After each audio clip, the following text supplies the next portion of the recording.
നമ്മളൊന്നും വന്നിട്ടില്ലേ ഒരു അടിപൊളി കിണ്ണം കാച്ചി ആയിട്ടിട്ടുണ്ടെങ്കിൽ കിട്ടിയാളെ സംഭവം ഉണ്ടല്ലോ മട്ടൺ ഷോൾഡർ വെച്ചിട്ടൊരു അടിപൊളി ഐറ്റം കഴിഞ്ഞ കൊല്ലേ ഇതേ സമയത്ത് ഇൻസ്റ്റാഗ്രാം പേജിൽ ഒരുപാട് ലൈക്സ് ഇട്ടിട്ടുള്ള റെസിപ്പി ആട്ടെ ഈ സംഭവം. ആദ്യം നമുക്കേ കുറച്ച് ഉപ്പും മഞ്ഞളൊക്കെ ഇട്ട് ഇതുപോലെ തേച്ച് പിടിപ്പിച്ച് ആവി കയറ്റിണ്ട് വേവിക്കണം. ഏതാണ്ട് ഒരു 3/4 മണിക്കൂർ നമ്മളങ്ങനെ ഇട്ട് വേവിച്ചിട്ടുണ്ട് കേട്ടോ.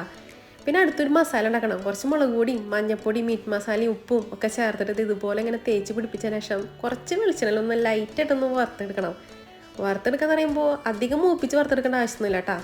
അതേ വെളിച്ചെണ്ണയ്ക്ക് തന്നെ നമ്മുടെ സബോള കൊത്തിരിഞ്ഞതും പിന്നെ സാധാരണ ഇടാറുള്ള ഇഞ്ചി വെളുത്തുള്ളി ചതച്ചൊക്കെ ഇട്ട് മൂപ്പിച്ചതിന് ശേഷം മുളക് പൊടിയും മഞ്ഞപ്പൊടിയും മീറ്റ് മസാലയും മല്ലിപ്പൊടിയും പാകത്തിന് ഉപ്പൊക്കെ ചേർത്ത് നന്നായിട്ട് മൂപ്പിച്ചോ. അതിലേക്ക് 2 തക്കാളിയും കൂടി അരിഞ്ഞ് ചേർത്ത് പിന്നെ നമ്മുടെ മട്ടൻ വേവിച്ച വെള്ളവും കുറച്ച് പുളിവെള്ളവും പിന്നെ ബാർബിക്യൂ സോസ് ഇതാട്ടോ നമ്മുടെ മെയിൻ ഐറ്റം.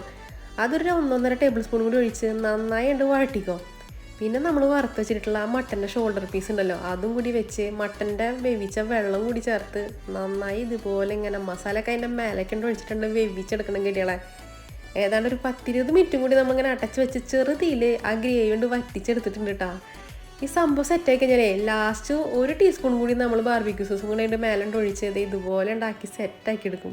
സംഭവം ഉണ്ടല്ലോ നാടൻ മസാല എന്ന് പറയാൻ പറ്റില്ല കേട്ടോ. ഒരു അടാറ് ഐറ്റം.